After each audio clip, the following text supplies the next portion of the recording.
আহমদ মুসাকে স্বাগত জানানো হোয়াইট হাউসের chief of protocol Alan Shepard. তাকে নিয়ে বসালো হোয়াইট হাউসের বৈদেশিক উইংয়ের ভিআইপি কক্ষে। এ কক্ষে প্রেসিডেন্ট, বিদেশি প্রেসিডেন্ট এবং প্রধানমন্ত্রীদের সাক্ষাৎ দেন। আহমদ মুসা বসলে অ্যালান শেফার্ড বলল, মাফ করবেন স্যার, 1 মিনিট, আমি আসছি। কিন্তু তার কথা শেষ না হতেই তার হাতের ওয়্যারলেস টেলিফোনটি বেজে উঠল। ধরল টেলিফোন অ্যালান শেফার্ড। টেলিফোন ধরে শুধু ইয়েস স্যার বলতে লাগলো। সবশেষে বলল, আমি ওকে নিয়ে যাচ্ছি স্যার। কথা শেষ করে কল অফ করে দিল অ্যালান শেফার্ড। তাকালো সে আহমদ মুসার দিকে। তার মুখে কিছু বিব্রত ভাব। বলল সে আহমদ মুসাকে, সরি স্যার, আপনাকে আর একটু কষ্ট করতে হবে, আসুন আমার সাথে। বলে সে ঘুরে দাঁড়ালো ঘর থেকে বের হবার জন্যে। আহমদ মুসা উঠে দাঁড়ালো, চলল অ্যালান শেফার্ডের সাথে। অ্যালান শেফার্ড আহমদ মুসাকে নিয়ে এলো হোয়াইট হাউসের ডোমেস্টিক উইংয়ে। বসালো তাকে ভিভিআইপি কক্ষে। এ কক্ষে মার্কিন প্রেসিডেন্ট মার্কিন ভিভিআইপিদের সাক্ষাৎ দেন। আহমদ মুসা বসল, বলল হাসতে হাসতে, কোনো তৃতীয় স্থানে তো আর যেতে হবে না। অ্যালান শেফার্ডের বিব্রত অবস্থা আরও বাড়ল। বলল, সরি স্যার, ভুলটা আমারই হয়েছিল, কিন্তু বুঝতে পারলাম না বিদেশ থেকে স্বদেশে আসলাম কেন। আহমদ মুসা বলল, স্যার, এটাই তো হবে। আমার মতো আপনিও ভুল করছেন। মার্কিন যুক্তরাষ্ট্র তো আপনার স্বদেশ। আপনি তো মার্কিন যুক্তরাষ্ট্রেরও নাগরিক। আপনি তো ডোমেস্টিক উইংয়ে আসবেন, বলল অ্যালান শেফার্ড। ও, এই কথা? এমন নাগরিক আমি তো প্রতিটি মুসলিম দেশের, হেসে বলল আহমদ মুসা। স্যার, অন্য অনেক দেশের সাথে মার্কিন যুক্তরাষ্ট্রের তুলনা হয় না। মার্কিন নাগরিকরা যে অধিকার ভোগ করে তা দুনিয়ার অধিকাংশ দেশেই নেই, অ্যালান শেফার্ড বলল।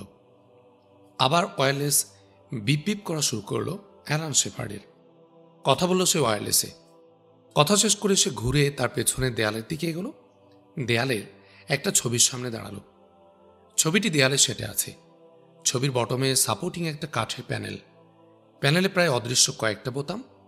একটা বোতাম টিপল, সঙ্গে সঙ্গে আহমদ মুসার সামনে দেয়ালের একটা অংশ টেলিভিশন স্ক্রিনে রূপান্তরিত হলো। টিভি স্ক্রিনে ফুটে উঠছে একটা বিশাল ঘরের দৃশ্য। ঘর ভর্তি মানুষ। একটি চেয়ারও খালি নেই। প্রতিটি চেয়ারের সামনে ডেস্ক, ডেস্কে প্রত্যেকের নোটশিট, কলম, রেকর্ডার রেডি। ঘরে স্টিল ও টিভি ক্যামেরার বন্যা। অ্যালান শেফার্ড বলল, স্যার, আপনার একটু কষ্ট হবে। প্রেসিডেন্টের মিট দ্য প্রেস অনুষ্ঠান শেষ মুহূর্তে 1 ঘন্টা পিছিয়ে যায়, আর 2-1 মিনিটের মধ্যে প্রেসিডেন্ট প্রেসের সামনে আসছেন। দুঃখিত স্যার, আপনাকে 1 ঘন্টা বসতে হবে। দুঃখ নয় মিস্টার শেফার্ড, এটা খুশির বিষয়। প্রোগ্রামটা 1 ঘন্টা পিছিয়ে যাওয়ায় প্রেসিডেন্টের প্রেস ব্রিফিং এখন সরাসরি দেখার সৌভাগ্য আমার হলো, আহমদ মুসা বলল। ধন্যবাদ স্যার। প্রেসিডেন্টের মিট দ্য প্রেস অনুষ্ঠান আপনাকে আনন্দ দিলে আমরা খুব খুশি হব। কথা শেষ করে 1 মিনিট স্যার বলে সে ঘুরিয়ে গেল।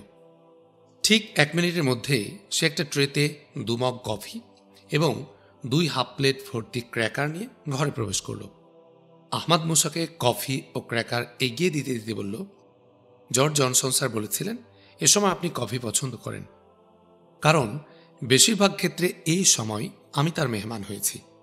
আহমদ মুসা বলল হাসতে হাসতে, স্যার, প্রেসিডেন্ট আসছেন, শুরু হচ্ছে প্রেস ব্রিফিং। আহমদ মুসার কথা শেষ হতে বলে উঠল অ্যালান শেফার্ড। টিভি স্ক্রিনের দিকে চোখ ফেরালো।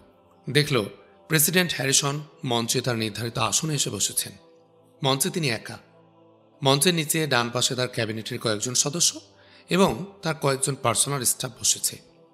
প্রেসিডেন্ট বসে সকলকে গুড ইভিনিং জানিয়ে কিছুক্ষণ সিনিয়র কয়েকজন সাংবাদিকের সাথে হালকা মুডে ইনফর্মাল কিছু আলাপ করল।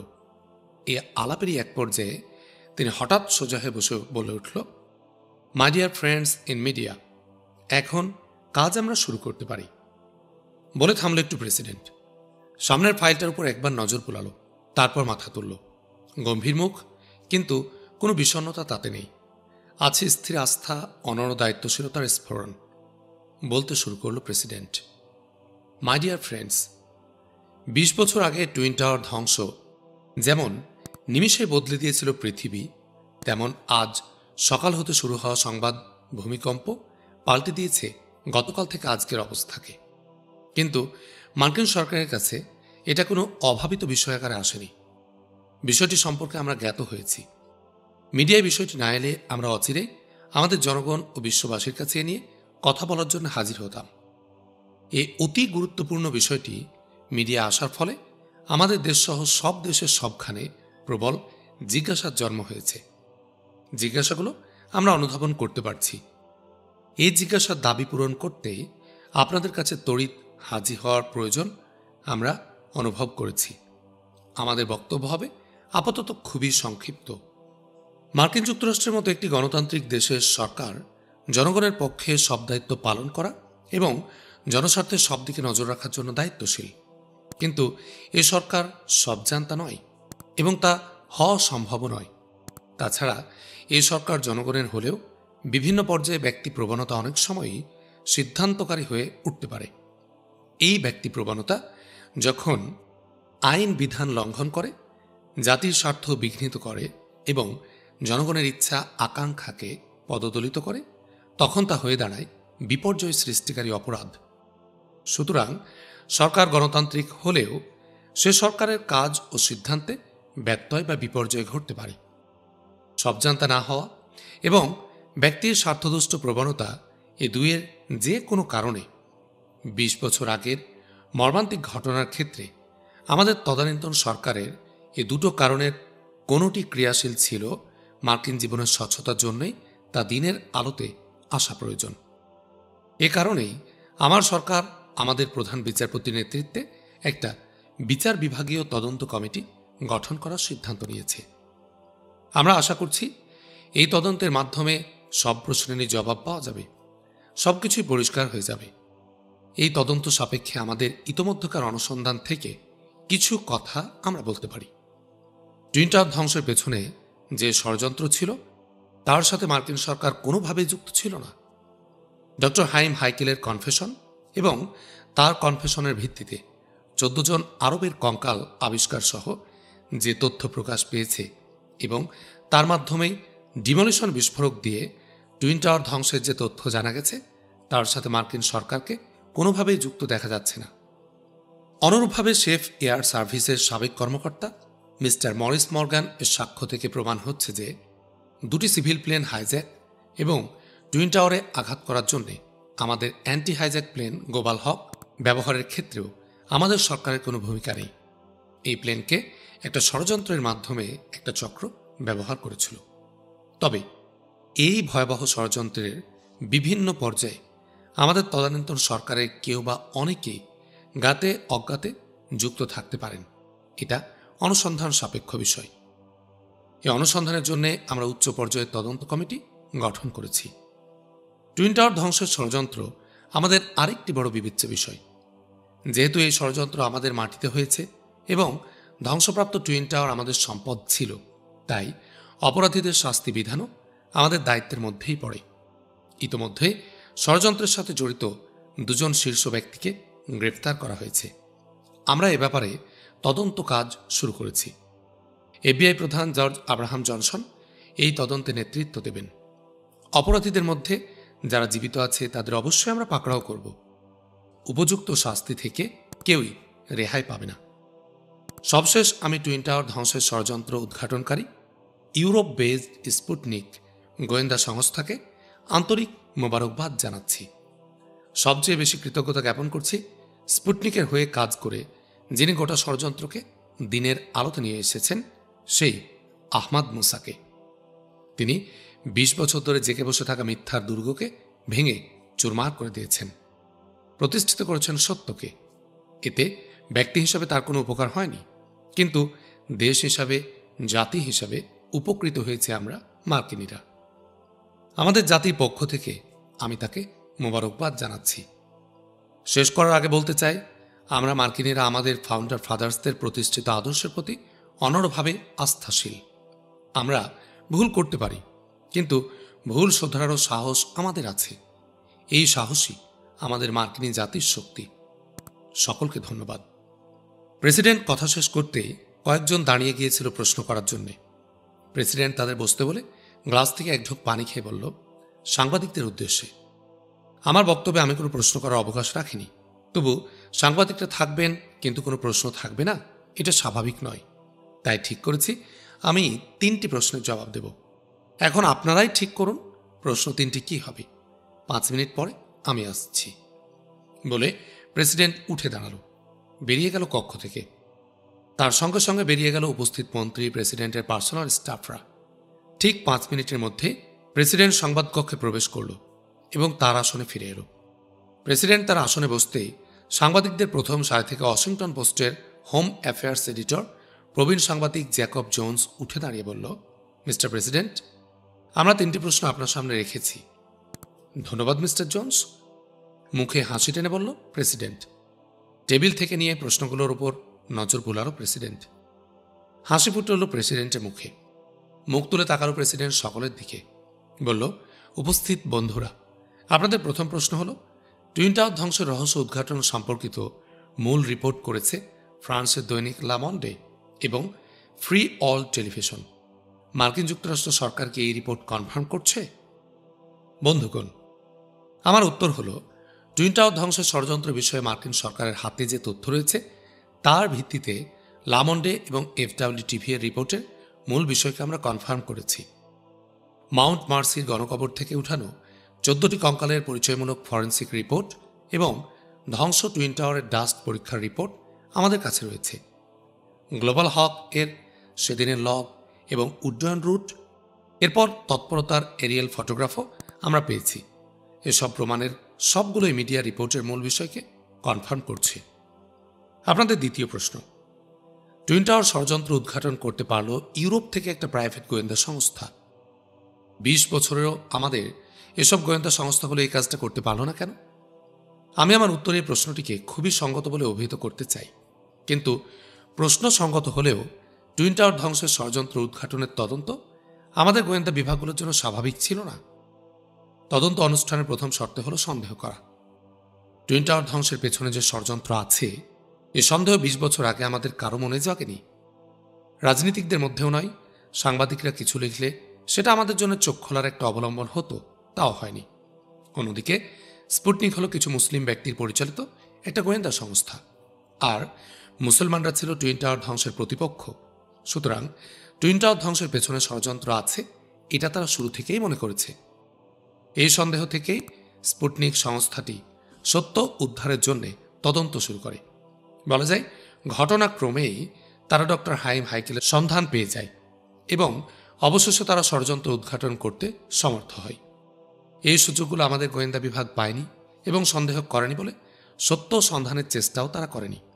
এখানে একটা প্রশ্ন উঠতে পারে, প্রশাসন ও সরকারের কেউ কেউ ষড়যন্ত্রের সাথে যুক্ত ছিল, এই ব্যাপারটা আমাদের গোয়েন্দা সংস্থাগুলো ধরতে পারেনি কেন? সরকার ও প্রশাসনের কোনো পর্যায়ে এই ষড়যন্ত্রের সাথে যুক্ত ছিল তা জানতে পারলে এই জটিল প্রশ্নের জবাব দেওয়া যাবে। হতে পারে বিষয়টি চাপা দেবার মতো শক্তি তাদের ছিল। এই কারণে হয়তো টুইন টাওয়ার ধ্বংসের আগাম কিছু তথ্য প্রমাণ পাওয়া সত্ত্বেও সরকার ও প্রশাসন প্রতিরোধ করার জন্য সামনে এগোতে পারেনি। এই বিষয়গুলো দেখার জন্যই প্রধান বিচারপতির নেতৃত্বে একটি উচ্চ পর্যায়ের তদন্ত কমিটি গঠন করা হয়েছে। অপেক্ষা করুন, সব প্রশ্নেরই জবাব মিলবে। দ্বিতীয় প্রশ্নের উত্তর শেষে একটু থামল প্রেসিডেন্ট হ্যারিসন, তাকালো হাতের কাগজের দিকে তৃতীয় প্রশ্নের জন্যে। হাসি ফুটে উঠল প্রেসিডেন্টের মুখে, বলল, আপনাদের তৃতীয় প্রশ্ন হল, অবস্থা ও পরিস্থিতি যাই হোক, এটা কি সত্য নয় যে মার্কিন সরকার ইহুদি বিদ্বেষী আহমাদ মুসার সাথে যুক্ত হয়ে ইহুদি বিদ্বেষী অবস্থান নিতে যাচ্ছে? বন্ধুগণ, আমার উত্তর হল, প্রশ্নটিতে পক্ষ বিপক্ষের নির্বিচার মেরুকরণ করা হয়েছে, কিন্তু প্রশ্নকর্তার ইতোমধ্যেই জেনে ফেলার কথা টুইন টাওয়ার ধ্বংসের ষড়যন্ত্র উদ্ঘাটনে আহমাদ মুসার প্রধান সহকারী একজন ইহুদি এবং তিনি ডক্টর হাইম হাইকেল। ডক্টর হাইকেল শুধু একজন ইহুদি নন, তিনি আমেরিকার শীর্ষ ও সম্মানিত ইহুদি পরিবারের একজন শীর্ষ ও সম্মানিত ব্যক্তিত্ব। শুধু তিনি নন, অনেক সম্মানিত ইহুদি ব্যক্তিত্ব এবার অপূরণীয় ক্ষতি স্বীকার করেও আহমাদ মুসাকে সাহায্য করেছে। ইতোপূর্বে বর্তমানে আটক ইহুদি নেতা জেনারেল শারনের ষড়যন্ত্র বানচাল করার ক্ষেত্রেও আহমাদ মুসা অনেক সম্মানিত ইহুদি ব্যক্তিত্বের সাহায্য পেয়েছেন। সুতরাং বলা যায় আহমাদ মুসা ইহুদি বিদ্বেষী নয় এবং ইহুদিরাও আহমাদ মুসা বিদ্বেষী নন। ঘটনাক্রমে কিছু ইহুদির ষড়যন্ত্রের মোকাবিলা আহমদ মুসাকে করতে হয়েছে। বর্তমান ক্ষেত্রেও সেটাই হয়েছে। এজন্য আহমদ মুসা ইহুদিদের সহযোগিতা পেয়েছেন এবং পাচ্ছেন। আর আমাদের ইহুদি বিরোধী অবস্থান নেবার কোনো প্রশ্নই ওঠে না। কিছু ক্রিমিনাল ছাড়া দেশের ইহুদি নাগরিকরা আমাদের সাথে আছেন। জেনারেল শ্যারনের বিরুদ্ধে আমাদের খ্রিস্টান নাগরিকদের চেয়ে ইহুদি নাগরিকদেরই বেশি সোচ্চার দেখা গেছে। বর্তমান ক্ষেত্রেও তাই ঘটবে। প্রেসিডেন্ট একটু থামল, সকলের দিকে চাইল, বলল আবার, বন্ধুগণ, মার্কিন সরকার মার্কিন জনগণের সরকার। তারা ইহুদিদেরও সরকার, মুসলমানদেরও সরকার। আইন মান্যকারী নাগরিকদের যেমন সরকার ভালোবাসবে, তেমনি আইন ভঙ্গকারীদের দেবে শাস্তি। অন্যদিকে সরকারও ভুলের ঊর্ধ্বে নয়। ২০ বছর আগে টুইন টাওয়ার ধ্বংসের ঘটনার পরে একটা ভুল বা অন্যায় করা হয়েছিল, তার ফলে মুসলমানরা ক্ষতিগ্রস্ত হয়েছে। আমরা দ্বিধাহীনভাবে এই ভুল বা অন্যায়ের দায়িত্ব স্বীকার করছি। ধন্যবাদ সকলকে। ধন্যবাদ আমাদের ডাকে হাজির হয়ে আমাদের সহযোগিতা করার জন্যে। কথা শেষ করে প্রেসিডেন্ট উঠে দাঁড়াল। সঙ্গে সঙ্গে আহমদ মুসাদের সামনে দেয়ালের টিভি স্ক্রিনটি অফ হয়ে গেল। আহমদ মুসা স্ক্রিনের দিক থেকে মুখ ঘুরিয়ে অ্যালান শেফার্ডকে কিছু বলতে যাচ্ছিল। এ সময় অ্যালান শেফার্ডের ওয়্যারলেস বেজে উঠল। আহমদ মুসা থেমে গেল। অ্যালান শেফার্ড মুখের কাছে তুলে নিল ওয়্যারলেস। ওপারের কথা শুনল, শুধু স্যার স্যার বলা ছাড়া আর কোনো কথা বলল না। কথা বলা শেষ। ওয়্যারলেস অফ করে দিয়ে সে দ্রুত কণ্ঠে বলল, স্যার, মিস্টার প্রেসিডেন্ট সরাসরি এখানে আসছেন। মাফ করবেন স্যার, আমি একটু বাইরেটা দেখি সব ঠিক আছে কিনা, বলে অ্যালান শেফার্ড দ্রুত ঘর থেকে বের হলো। 2 মিনিটের মধ্যে অ্যালান শেফার্ড ঘরে ফিরে এলো। বলল, মিস্টার প্রেসিডেন্ট এসে পড়েছেন। তার কথা শেষ হওয়ার সঙ্গে সঙ্গে প্রেসিডেন্টের পার্সোনাল সিকিউরিটি এবং পার্সোনাল সেক্রেটারি ঘরে প্রবেশ করল। তারা আহমদ মুসাকে শুভেচ্ছা জানালো। পিএস প্রেসিডেন্টের বসার চেয়ারটা ঠিকঠাক টেবিলের নোটশিট, কয়েকটি এনভেলপ এবং কয়েকটি কলম রাখল। আর সিকিউরিটি অফিসার হাতে একটা ইলেকট্রনিক যন্ত্র নিয়ে গোটা ঘরটা একবার চেক করে প্রেসিডেন্টের চেয়ারের অনেকখানি পেছনে গিয়ে দাঁড়ালো। প্রেসিডেন্ট হ্যারিসন প্রবেশ করল ঘরে। প্রবেশ করে নিজের চেয়ারের দিকে না গিয়ে, hello young man, hero of the time, বলে আহমদ মুসার দিকে এগিয়ে এলো। আহমদ মুসা আগে উঠে দাঁড়িয়েছিল এবং কয়েক ধাপ এগিয়েছিল। প্রেসিডেন্ট সামনে চলে এলে আহমদ মুসা হাত বাড়ালো হ্যান্ডশেকের জন্য, কিন্তু প্রেসিডেন্ট 2 হাত বাড়িয়ে তাকে জড়িয়ে ধরল এবং ডান হাত দিয়ে পিঠ চাপড়ে পড়ল। কনগ্রাচুলেশনস আহমদ মুসা, ঈশ্বর নিশ্চয় তোমাকে বিশেষ বিশেষ কিছু কাজের জন্য বেছে নিয়েছেন, আর আমেরিকার পক্ষ থেকে তোমাকে ধন্যবাদ। আমাকে আপনার সাথে সাক্ষাতের সুযোগ দেয়া এবং আমাকে সাহায্য সহযোগিতা করার জন্য আপনাকে এবং আমেরিকাকে ধন্যবাদ মিস্টার প্রেসিডেন্ট, বলল আহমদ মুসা। প্রেসিডেন্ট আহমদ মুসাকে চেয়ারে বসে দিয়ে পরে নিজের চেয়ারে গিয়ে বসল। চেয়ারে বসার পর প্রেসিডেন্টের পার্সোনাল সেক্রেটারি এবং সিকিউরিটি অফিসার ঘর থেকে বেরিয়ে যায়। প্রেসিডেন্ট চেয়ারে বসেই বলল, আমেরিকা তোমাকে সাহায্য করল কখন? Mister president, doctor Haim Heikal American, Morris Morgan American, professor Arabah American, সান ওয়াকারা আমেরিকান, মাউন্ট মার্সিতে যারা আমাদের সাহায্য করেছেন, মিলিটারি হিস্ট্রি মিউজিয়ামে যিনি আমাদের জীবন বাঁচিয়েছেন, তারা সবাই আমেরিকান। সর্বোপরি যার আশ্রয়ে, প্রশ্রয় ও সাহায্য না পেলে এগোনোই সম্ভব হতো না, সেই সম্মানিত ব্যক্তি জর্জ আব্রাহাম জনসন আমেরিকান। সুতরাং আল্লাহর সাহায্য বাদ রাখলে আমার যে সাফল্য তা এই মহান আমেরিকানেরই এনে দিয়েছে। গাম্ভীর্য নামল প্রেসিডেন্টের মুখে। বলল, এ আমেরিকানদের জন্য আমিও গর্বিত আহমদ মুসা।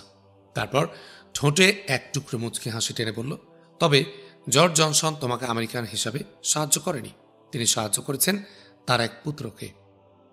সত্যি মিস্টার প্রেসিডেন্ট, তিনি আমাকে তার পুত্রের মতোই ভালোবাসেন। আমি ভাগ্যবান যে আমি তারই ভালোবাসা পেয়েছি, বলল আহমদ মুসা আবেগ জড়িত গম্ভীর কণ্ঠে। শুধু তিনি নন আহমদ মুসা, মিসেস জনসন যে বিশেষ খাবার তৈরি করে, কেক তৈরি করে নিউ ইয়র্কে তোমার কাছে পাঠিয়েছেন, এটা আমি জানি, বলল প্রেসিডেন্ট। অবশ্য তিনি তা পাঠাবেন, তিনি তো আমার মা, মিষ্টি হেসে আহমদ মুসা বলল। হাসল প্রেসিডেন্ট, বলল, শুধু মা হিসেবে তাকে দখল করনি, মাও তার পরিবারের বিশ্বাসও তুমি পাল্টে দিয়েছ। ধর্মবিশ্বাস? হ্যাঁ। কিভাবে? কেন, তুমি জানো না তারা গোটা পরিবার ইসলাম গ্রহণ করেছে? না মিস্টার প্রেসিডেন্ট, এ ব্যাপারে আমি কিছুই জানি না, তারা তো কিছুই বলেননি আমাকে। আশ্চর্য, তুমি জানো না এত বড় ঘটনা? তুমি ইসলাম ধর্ম সম্পর্কে তাদেরকে কোনো সময় কিছু বলনি?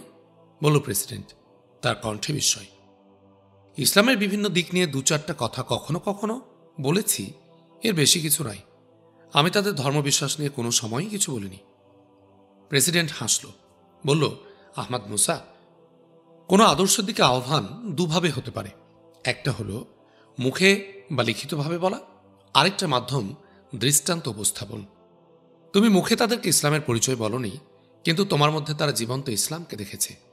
সেই ইসলামই তাদের আকৃষ্ট করেছে, যেমন আকৃষ্ট করেছে ডক্টর আয়াজ ইয়াহুদ, doctor Haim Heikal, Morris Morgan, professor আরাপাহদের পরিবারসহ শান অকারদের মতো তোমার সান্নিধ্যে আসা বহু পরিবারকে। বিস্ময় ফুটে উঠছে আহমদ মুসার চোখে মুখে। বলল, মিস্টার প্রেসিডেন্ট, আমি শুধুমাত্র শান অকাররা ছাড়া আর কারো বিষয়ে কিছুই জানি না। তাদের সবার ব্যাপারে নতুন কিছু জানেন? হাসল আবার প্রেসিডেন্ট, বলল, আহমদ মুসা, তোমার দৃষ্টির সামনে। তুমি যে পথ মারিয়ে যাও সেদিকে আর ফিরেও তাকাও না। কিন্তু আমি দেশের প্রেসিডেন্ট, সব জানতে হয় আমাকে। ধন্যবাদ মিস্টার প্রেসিডেন্ট। আমার একটা কৌতূহল জানার একটা ফল আছে, ইতিবাচক ও নেতিবাচক যেটাই হোক। আপনার মধ্যে এই জানার ফলটা কি ধরনের? হো হো করে হেসে উঠল প্রেসিডেন্ট, বলল, তুমি আমাকে ফাঁদে ফেলতে চাও আহমদ মুসা? ওটা বলবো না, প্রেসিডেন্সিয়াল সিক্রেট ওটা। তবে এটুকু বলতে পারি, তুমি সত্যি একটা বিস্ময়। ধর্মনিরপেক্ষ মানবতা ও ধর্মনিরপেক্ষ গণতান্ত্রিকতার এই জয় জয়াকারের যুগে তুমি একটা ধর্মকে সংগ্রাম, সুবিচার ও মানবিকতার অচ্ছেদ্য এক দ্রবণ হিসাবে তুলে ধরেছ। আমি বিষয়টা বোঝার চেষ্টা করছি। কথা শেষ করে প্রেসিডেন্ট আবার বলে উঠল, এ বিষয়টা এখন থাক, এসো আমরা অন্য কথায় যাই। একটু থামল প্রেসিডেন্ট, তারপর বলল, আমার প্রেস ব্রিফিংয়ে বলা দরকার ছিল এমন কিছু বাদ পড়েছে কিনা? না জনাব, তেমন কিছুই বাদ পড়েনি। সব দিকের সব কথা সুন্দরভাবে এসেছে। প্রেস স্টেটমেন্টের সাথে 3টি প্রশ্নের উত্তর কোনো প্রশ্নের অবকাশ রাখেনি। মুসলমান ও আমার অবস্থানটা সুন্দরভাবে তুলে ধরায়। আপনাকে অসংখ্য ধন্যবাদ মিস্টার প্রেসিডেন্ট, বলল আহমদ মুসা। আমি তোমাদের কোনো ফেভার করিনি যে ধন্যবাদ দিতে হবে। আমি একটা সত্যকে সত্য হিসাবে তুলে ধরেছি মাত্র। ধন্যবাদটা আপনাকে এই জন্যেই মিস্টার প্রেসিডেন্ট। এশিয়া, আফ্রিকা, আমার প্রেস ব্রিফিংয়ের প্রতিক্রিয়া কী হবে বলে মনে করো? আমেরিকাকে তারা আসল রূপে ফিরে পাবে মিস্টার প্রেসিডেন্ট। এতে আমেরিকা তাদের মাথা থেকে পড়ে গেলেও তাদের হৃদয়ে স্থান পাবে। ভুল বা অন্যায়ের দায়িত্ব স্বীকারমূলক যে উক্তি আপনি করেছেন তা আমেরিকাকে দুর্বল নয়, আরও শক্তিশালী করেছে। ধন্যবাদ আহমদ মুসা, তোমার কথা সত্য হোক। আমরা আমাদের ফাউন্ডার ফাদার্সদের দেখানো পথেই চলতে চাই। বলে প্রেসিডেন্ট একটু থামল। তারপর আহমদ মুসার উপর সরাসরি দৃষ্টি নিবদ্ধ করে বলল, তোমার সাথে সাক্ষাৎ করার ইচ্ছা ছাড়াও আরও 2টি প্রয়োজনে তোমাকে কষ্ট দিয়েছি। বলুন মিস্টার প্রেসিডেন্ট, আহমদ মুসা বলল। প্রেসিডেন্ট টেবিল থেকে একটা এনভেলপ তুলে নিয়ে আহমদ মুসার দিকে এগিয়ে দিয়ে বলল, এতে জুনিয়র আহমদ মুসা মানে আহমদ আবদুল্লার মার্কিন পাসপোর্ট আছে। আমাদের সরকার তাকে অভিনন্দন জানাবার সাথে সাথে তাকে মার্কিন নাগরিকত্ব দিয়ে ধন্য হতে চায়।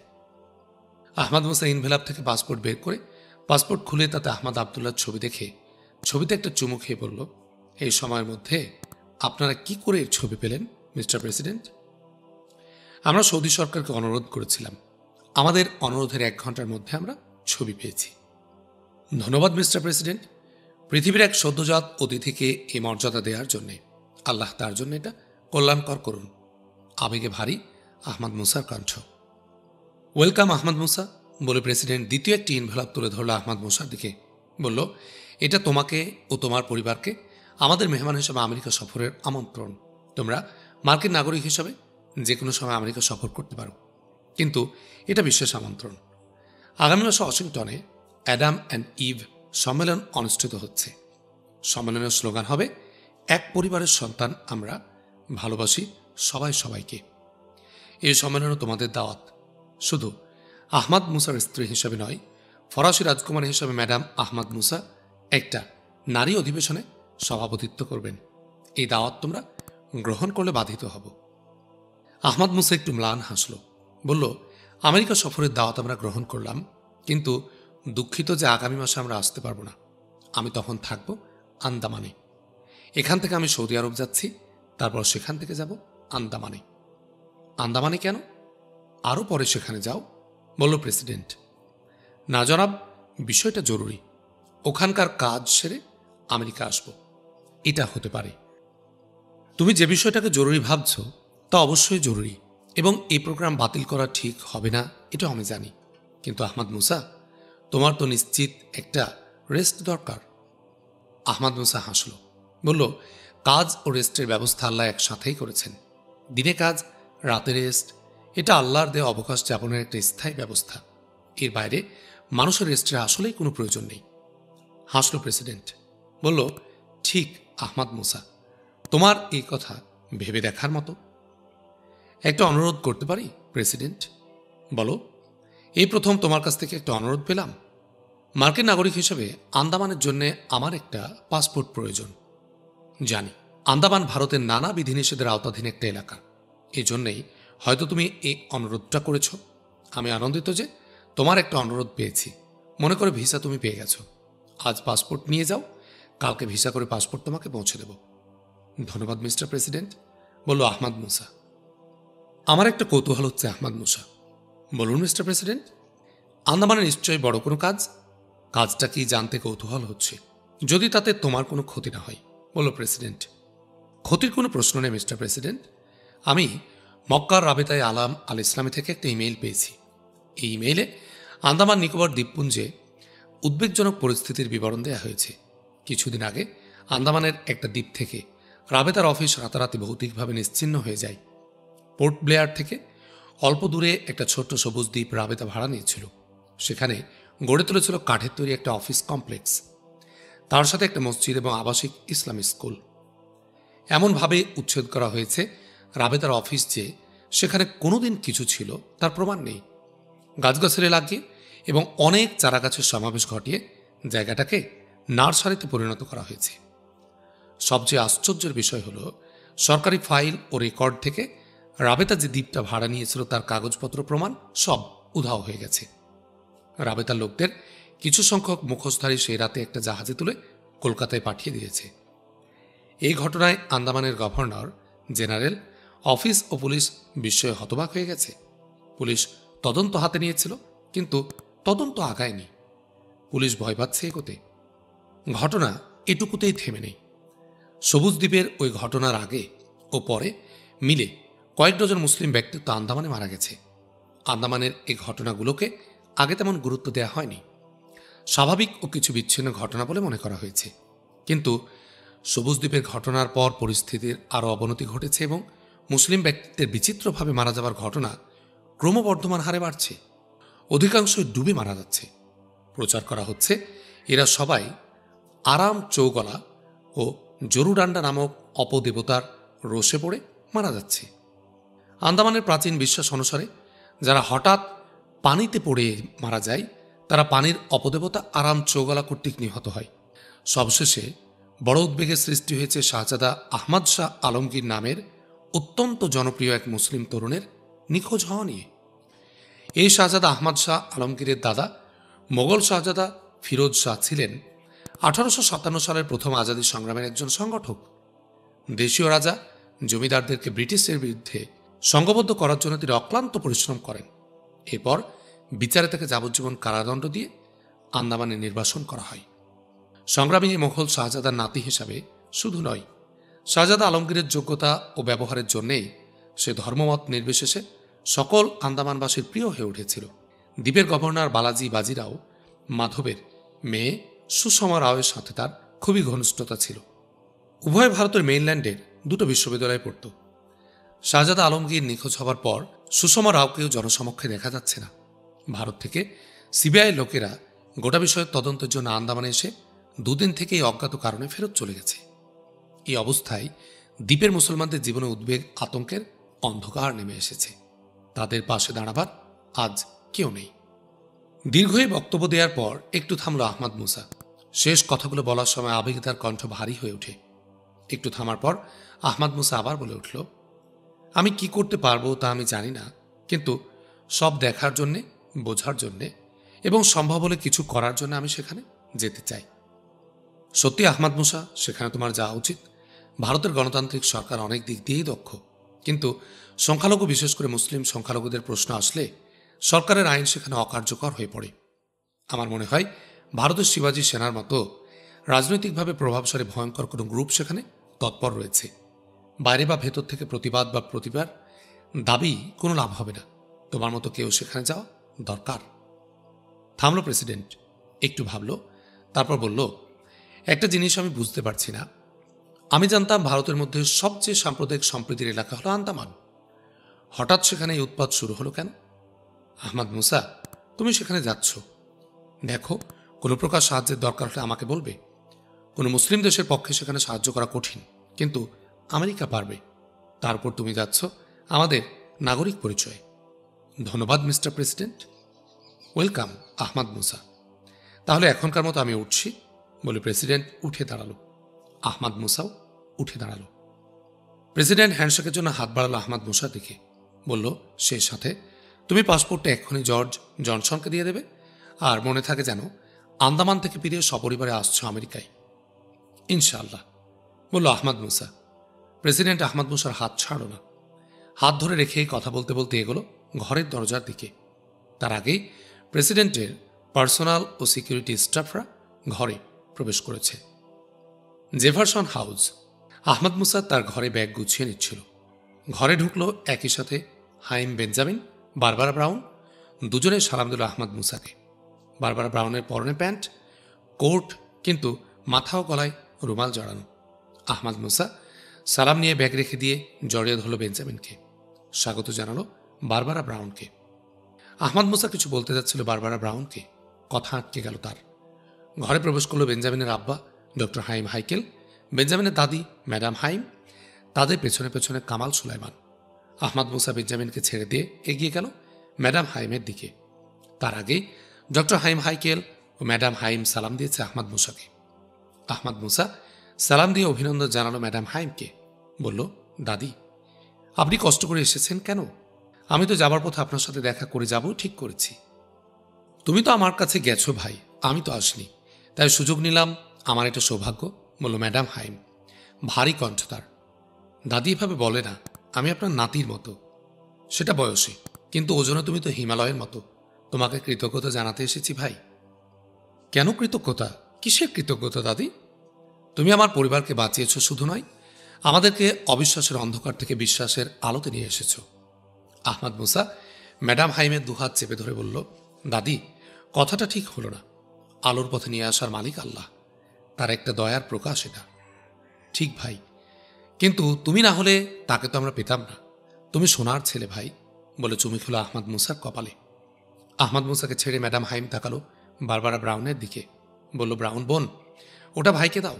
বারবারা ব্রাউন তাড়াতাড়ি ব্যাগ থেকে ছোট্ট একটা মোড়ক বের করে আহমদ মুসার দিকে এগিয়ে দিয়ে বলল, ভাই সাহেব, এটা নতুন অতিথি আমাদের ভাতিজার জন্যে আমাদের দাদির পক্ষ থেকে। ধন্যবাদ বলে মোড়কটি নিয়ে বলল, আমি খুলে দেখতে পারি তো? সবাই হেসে উঠল। খুলল আহমদ মুসা মোড়কটি। মোড়ক থেকে বেরিয়ে এলো একটা ক্রেস্ট, সোনার তৈরি মিনার সিম্বলের উপর একটি সোনার অর্ধচন্দ্র। অর্ধচন্দ্রের ভেতরে তারকার আদলে সোনার তার দিয়ে লেখা আহমদ আবদুল্লাহ নাম। চমৎকার! উচ্ছ্বসিত কণ্ঠে বলে উঠল আহমদ মুসা। বিস্ময় বিমুগ্ধ আহমদ মুসা বলল ডক্টর হাইম হাইকেলের দিকে তাকিয়ে, জনাব, চমৎকার এই আইডিয়া। ইসলামের ইতিহাসের অনেক কথাকে এর মধ্যে বেঁধে ফেলা হয়েছে। ধন্যবাদ দাদি, ধন্যবাদ সকলকেই, বলল আহমদ মুসা। হাইম পরিবারের সকলের মুখ উজ্জ্বল হয়ে উঠেছে। কিছু বলতে যাচ্ছিল ডক্টর হাইম হাইকেল। এ সময় কুরআন শরীফের একটা আয়াত আবৃত্তি করতে করতে ঘরে প্রবেশ করল বুমেদিন বিল্লাহ। থেমে গেল হঠাৎ হাইম হাইকেল। ঘরে প্রবেশ করে ডক্টর হাইম পরিবারকে দেখে হোঁচট খাওয়ার মতো থেমকে গেল সে।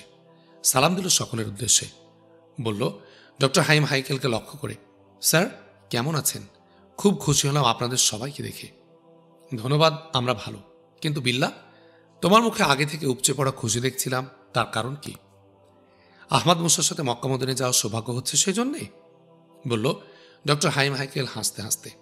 না স্যার, তার চেয়ে বড় একটা আনন্দ সংবাদ পেয়েছি, মুমিদিন বিল্লাহ বলল। এর চেয়েও বড় আনন্দ কি সেটা? জিজ্ঞাসা ডক্টর হাইম হাইকেলের। ডক্টর হাইকেলের কথা শেষ হতে আহমদ মুসা বলল, তুমি তো সৌদি রাষ্ট্রদূতের সাথে দেখা করে আসছো না? ওই ব্যাপারে বোধহয় তিনি কিছু জানিয়েছেন। হাসল মুমিদিন বিল্লাহ, বলল, হ্যাঁ ভাইয়া, আমি কাউন্সিলর অফিস থেকে আসছি। সৌদি রাষ্ট্রদূত আমার জন্যই অপেক্ষা করছিলেন। আপনার চিঠি তাকে দিতেই হয়নি। তার আগেই তিনি বললেন, আহমাদ মুসার জন্য সুখবর আছে। তিনি যে প্রস্তাব করেছিলেন সৌদি সরকার আনন্দের সাথে সবটাই গ্রহণ করেছে। বলে হাসল বুমেদিন বিল্লাহ। তারপর পকেট থেকে একটা চিঠি বের করল। বলল, এই দাওয়াতপ্রাপ্ত ডক্টর হাইম হাইকেলের পরিবারের জন্য অন্যদের দাওয়াত পৌঁছে যাচ্ছে বা পৌঁছে গেছে। বলো তো অন্যদের মধ্যে কারা আছেন, দেখি সবাই তার মধ্যে আছেন কিনা, বলল আহমাদ মুসা। ইউরোপ থেকে স্পুটনিকের 6 গোয়েন্দা এবং তাদের সব পরিবারকে দাওয়াত করা হয়েছে। আজরাস দ্বীপপুঞ্জের গঞ্জালো, পলাজন সোফিয়া সুসান পরিবার, টাক্স দ্বীপের লাইলা জেনিফারের পরিবার, বাহামার শিলা সুসান পরিবার, সানক আর মেরি রোজদের পরিবার, নিউ ইয়র্কের ডক্টর আয়াজ ইয়াহুদের পরিবার, প্রফেসর আরাপাহর পরিবার, মরিস মর্গানের পরিবার, ডক্টর হাইম হাইকেলের পরিবার, ভার্জিনিয়ার জেফারসন পরিবার এবং জর্জ আব্রাহাম জনসন সহ প্রস্তাবিত সব লোক সৌদি আরব সফর ওমরার দাওয়াত পেয়েছেন। আর আমি ও জনাব সুলাইমান ও তার পরিবার তো আপনার সাথে আজ মদিনায় যাচ্ছি। বুমেদিন বিল্লাহ কথা শেষ করল। এবং এদের সফর ওমরার দাওয়াত তো এ মাসেই, এটাই আমি বলছিলাম, বলল আহমাদ মুসা। হ্যাঁ ভাইয়া, বুমেদিন বিল্লাহ বলল। আলহামদুলিল্লাহ, আমি ওদিকে ফিলিস্তিন, মধ্য এশিয়া, সিংকিয়াং, মিন্দানাও ইত্যাদি থেকে বন্ধুদের দাওয়াত করেছি। এ সময় সৌদি আরব সফর ওমরায় আসার জন্যে বিরাট একটা সম্মেলন হবে। এটাই হবে নতুন অতিথি আহমাদ আবদুল্লার আকিকা উৎসব। চোখমুখ উজ্জ্বল হয়ে উঠল ঘরে উপস্থিত ডক্টর হাইম হাইকেল, সুলাইমান ও বুমেদিন বিল্লাহ সকলের। বলল ডক্টর হাইম হাইকেল বুমেদিন বিল্লাহকে লক্ষ্য করে, আমার তর সইছে না, আমার সৌভাগ্যের দাওয়াতপত্রটা দাও দেখি। বুমেদিন বিল্লাহ হেসে তার হাতে দিল চিঠিটা। পড়ল সে চিঠিটা। পড়তে পড়তে তার মুখ গম্ভীর হয়ে উঠল। তার চোখে দুকোনায় অশ্রু এসে জমল। চিঠিতে একটা চুমু খেয়ে চিঠি বন্ধ করে শকত কণ্ঠে বলল, আল্লাহ রসুলের কবর জিয়ারত করার এবং কাবা তাওয়াফের সুযোগ হবে এত তাড়াতাড়ি। আল্লাহ এর ব্যবস্থা এত তাড়াতাড়ি করে দেবেন স্বপ্নেও ভাবতে পারেনি। ধন্যবাদ সৌদি সরকারকে, ধন্যবাদ আহমাদ মুসা তোমাকে। কান্না ও আবেগের ঊর্ধ্ব হয়ে গেল ডক্টর হাইম হাইকেলের কথা। টেলিফোন বেজে উঠল আহমাদ মুসার। ডক্টর হাইম হাইকেল চোখ মুছে বিল্লাহ ও সুলাইমানকে লক্ষ্য করে বলল, চলো আমরা বাইরে গিয়ে বসি, উনি টেলিফোনটা সেরে নিক। বলে ডক্টর হাইম হাইকেল বাইরে বেরোবার জন্য হাঁটা শুরু করল। তার সাথে সুলাইমান, বুমেদিন বিল্লাহ, হাইম বেঞ্জামিন, ম্যাডাম হাইম ও বারবারা ব্রাউন সকলে। মোবাইলটা মুখের সামনে তুলতেই দেখল কলটা এসেছে মিসেস জর্জ জনসনের কাছ থেকে। খুশি হয়ে আহমাদ মুসা মোবাইল মুখের কাছে নিয়ে সালাম দিল। বলল, আম্মা কেমন আছেন? ওয়ালাইকুম সালাম বেটা, আমরা সকলে ভালো আছি। তোমার আঙ্কেল এবং আমাদের পরিবারের সকলের তরফ থেকে শুকরিয়া জানানোর জন্যই টেলিফোন করছি। আমরা সৌদি সরকারের কাছ থেকে সৌদি আরব সফর উমরার দাওয়াত পেয়ে ভীষণ খুশি হয়েছি।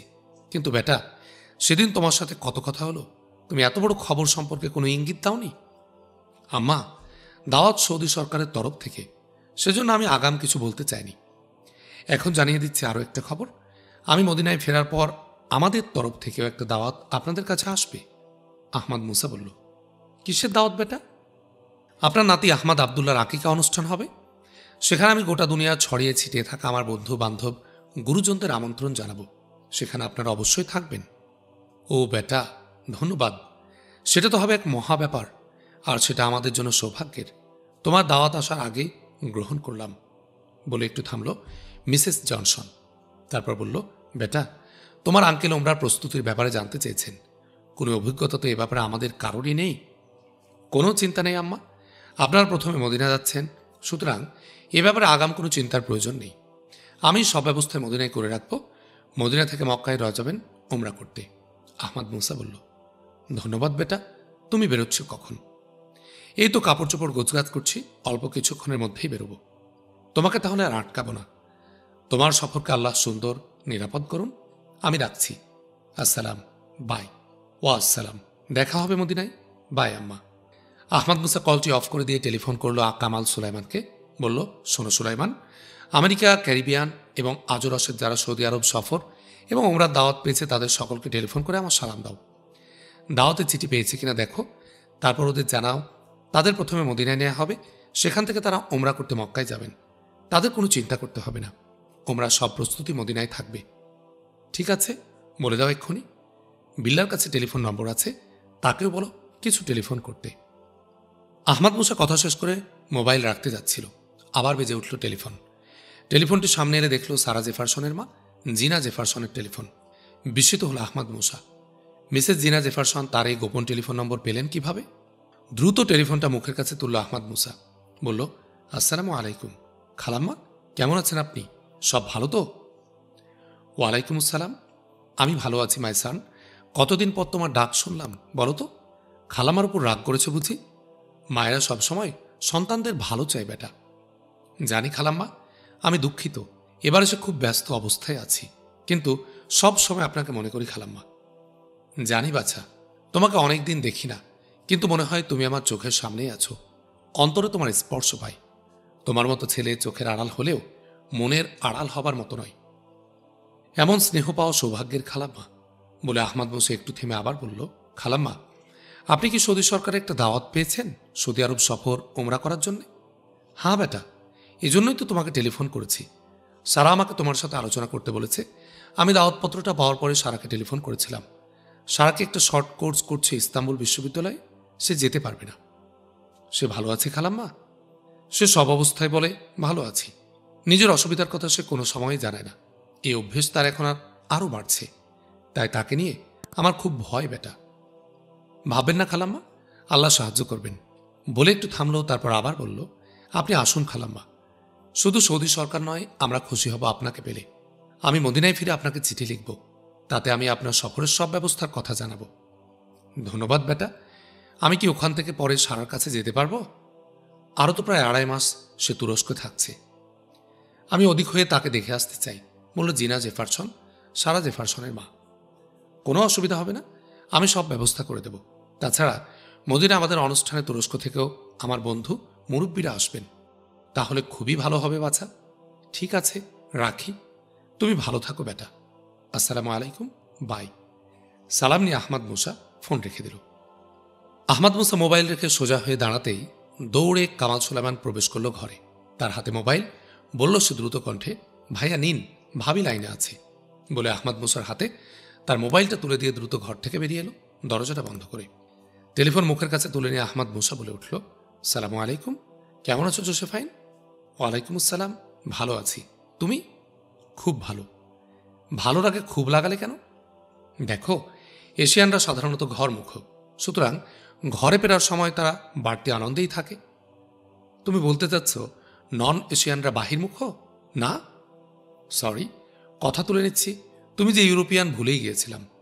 তবে আর কথা নয়, বলো, টেলিফোন কি এতক্ষণ কেউ এঙ্গেজ রাখে? আমি কখন থেকে চেষ্টা করছি। সরি, আমি কাপড় চোপড় গুছিয়ে ব্যাগে ভরছিলাম, এই সময় কয়েকটা টেলিফোন এলো। একটা একটু দীর্ঘ হয়ে গেছে। সবে ব্যাগেজ গোছাতে শুরু করেছ? ও না, তুমি তো এখানে 9 ঘন্টা পেছনে। আর কতক্ষণে তুমি যাত্রা করছো? এই ধরো 10 মিনিট। ওরা সবাই লাগেজ নিয়ে নিচে নেমে গেছে, আমি হাত ব্যাগটা গুছাচ্ছি। আমিও এক্ষুনি বেরোবো। জানো, তুমি আসার এখন আয়োজন করছো এটা ভেবে আমার পালস বিট আজ থেকে বেড়ে গেছে। তুমি আসলে কি হবে তাই ভাবছি। দেখো, তোমার শরীর দুর্বল, তুমি বেশি টেনশন করো না, ক্ষতি হবে। তুমি বোকা, এটা টেনশন নয়। এ অস্থিরতা আনন্দের হৃদকম্পনটা। এতে ক্ষতি হয় না, শক্তি ও সুস্থতা আরও বাড়ে। তাহলে ঠিক আছে, ধন্যবাদ। তোমার পালস বিট আরও বাড়ুক। কথা শেষ করতে পারল না আহমদ মুসা। তাকে বাধা দিয়ে ডোনা জোসেফাইন বলে উঠল, বাজে কথা আর বাড়িও না, তোমার সময় কম। শোনো, তোমাকে দুটো অনুরোধ করবো বলে টেলিফোন করেছি। বলো। বলছি, তার আগে শোনো, আজ সকালে আমি আহমদ আবদুল্লাহকে নিয়ে মেলিগুলি আপার কবরে গিয়েছিলাম। আহমদের কচি হাতে একটা ফুল ধরিয়ে ওর কবরে রেখে এসেছি। আমি আহমদকে বলেছি, এ তোমার বড় মায়ের কবর, যে মা তোমার জন্মের আগেই তোমাকে ভালোবেসেছেন। অজস্র টাকার একটা গিফট তোমার জন্য ব্যাংকে রেখে গেছেন। মনে হয় আমার কথা সে বুঝেছে।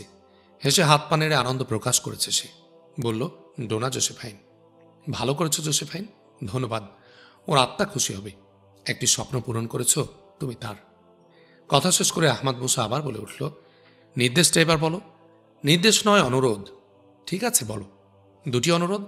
একটি হলো, তুমি আন্দামান যাওয়ার আগে আমরা দুজনে সুইজারল্যান্ডে তাতিয়ানার কবর জিয়ারতে যাব। খুব ইচ্ছা করছে তাতিয়ানার বোন রুশ সম্রাজ্ঞী ক্যাথেরিনকে আমাদের অনুষ্ঠানে দাওয়াত করার, কিন্তু সেটা তো সম্ভব নয়। আমার দ্বিতীয় অনুরোধ হলো, তুমি সারা জেফারসনকে অনুরোধ করবে আমাদের অনুষ্ঠানে আসার জন্যে। আমি তাকে টেলিফোন করেছিলাম, সে বলেছে একটা শর্ট কোর্স চলছে, কিছুতেই তার পক্ষে সময় বের করা সম্ভব হবে না। তুমি যদি তাকে অনুরোধ করো তাহলে আমাদের দুজনের অনুরোধ সে ফেলতে পারবে না। তোমাকে আবারও ধন্যবাদ জোসেফাইন। তাতিয়ানার কবর জিয়ারতে এ সময় আমাদের যাওয়া উচিত। তুমি স্মরণ করিয়ে ভালো করেছ। আমরা যাব। আর রুশ সম্রাজ্ঞী ক্যাথরিনকে আমার দাওয়াত করতেই পারি। তিনি আসতে পারবেন না সেটা ভিন্ন কথা। অন্তত এই অনুষ্ঠান সম্পর্কে তার জানার অধিকারটা তো পূরণ হবে। তোমার দ্বিতীয় অনুরোধ আমি রাখতে পারছি না জোসেফাইন। সারাকে তার মতো করে চলতে দেওয়ার মধ্যেই কল্যাণ আছে। কোনো কিছুতেই তাকে বাধ্য করা ঠিক নয়। সে অত্যন্ত সচেতন ও বুদ্ধিমান। সে নিজের জন্য যেটাকে ঠিক মনে করছে তার বাইরে তাকে টানাতে আমি উচিত মনে করছি না। তোমার কথার মধ্যে যুক্তি আছে, হয়তো এটাই স্বাভাবিক, কিন্তু তোমার এ কথা ঠিক নয় যে সারা জেফারসন যা করছে এটাই তার জন্য ঠিক। আমি এটা মেনে নেব না। জোসেফাইন, তুমি যেটা বলছো সেটাও একটা দিক, কিন্তু অল্টারনেটিভগুলোর মধ্যে যেটা স্বাভাবিক সেটাই গ্রহণ করতে হবে। আমি আগেই বলেছি যে হয়তো এটাই স্বাভাবিক, কিন্তু এ ব্যাপারে আমার দ্বিমত আছে। তবে এ নিয়ে আমি কথা বাড়াতে চাই না। তোমাকে কি একটু অনুরোধ করতে পারি যে তুমি শুধু একবার তাকে বলো তুমিও আমি তাকে ওয়েলকাম করছি আমাদের অনুষ্ঠানে? তাহলে আমি মনে একটু শান্তি পাবো। তা না হলে সবাই আসবে আর একা সারাই থাকবে বাইরে। এটা আমি সহ্য করতে পারবো না। বলতে গিয়ে জোসেফাইনের শেষ কথাগুলো আবেগে রুদ্ধ হয়ে গেল। আহমাদ মুসা সঙ্গে সঙ্গে জবাব দিল না, একটু ভাবল, তারপর বলল, জোসেফাইন, তোমার কষ্ট তো আমাকেও কষ্ট দেবে। ঠিক আছে, তুমি যেভাবে যা বলতে বলছো আমি তা সারাকে বলবো। খুশি? খুশি। তোমাকে অনেক ধন্যবাদ। এসো তুমি, রাখি এখন। ঠিক আছে জোসেফাইন, ভালো থেকো। আল্লাহ হাফেজ। আসসালামু আলাইকুম। ওয়ালাইকুম আসসালাম বলে ওপার থেকে জোসেফাইন টেলিফোন রেখে দিল। আহমাদ মুসা কল অফ করে দিয়ে মোবাইল রেখে আবার ব্যাগ গুছিয়ে নেয় মনোযোগ দিল। আহমাদ মুসারা গ্যাংওয়ের দিকে এগোচ্ছিল। তার সাথে হাঁটছে কামাল সুলাইমান, মিসেস সুলাইমান, বুমেদিন বিল্লা ছাড়াও তাদেরকে সি অফ করতে আসা ডক্টর ইয়াহুদ, ম্যাডাম ইয়াহুদ, নুমাই ইয়াহুদ, নিউ ইয়র্কের মুসলিম কমিউনিটির নেতৃবৃন্দ এবং নিউ ইয়র্কের এফবিআই চিফ ও নিউ ইয়র্ক স্টেটের প্রধান প্রোটোকল অফিসার। গ্যাংওয়েতে ঢোকার আগে আহমাদ মুসা ঘুরে ঘুরে দাঁড়িয়ে সবার সাথে বিদায়ী হ্যান্ডশেক করল।